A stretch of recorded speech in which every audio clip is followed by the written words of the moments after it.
New Zealand's biology is a unique experiment in biology. Or as budgie-faced biologist Jared Diamond said, it's the closest thing to life on another planet, and our birds express this as good as anything. So how did this come about, and how did they get here? Our oldest residents' ancestors would be unrecognisable to us today, and probably just stayed put when the land that would end up as New Zealand was still attached to the great southern continent about 80 million years ago.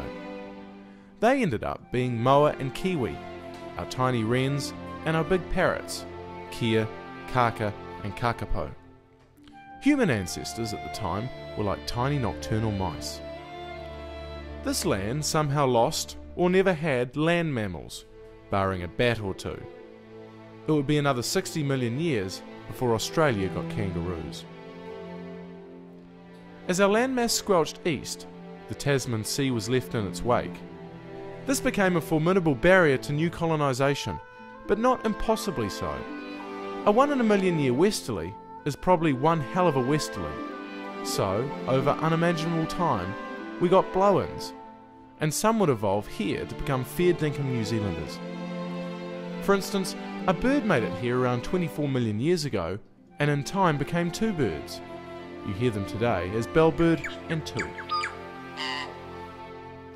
Creatures as different as saddleback, stitchbirds, kokako and huia all had a common ancestor that arrived nearly 40 million years ago. A humble eagle flew here only a million years ago, and in short shrift evolved to be the largest ever known, the monstrous Haast's beast. Kakariki flitted in from New Caledonia only 500,000 years ago, and hence are still covered in showy lipstick today. The pukeko honked its first honk in New Zealand only hundreds of years ago, astounded to see how fat and flightless its cousin the takahe had become, after flapping in 1.5 million years earlier. For millennia, the rest of the globe had suffered the terrible effects of a black hole between the nose and the chin, and now it was our turn. Before people, the kakapo, one of our very oldest and most noble residents, was New Zealand's third most common bird.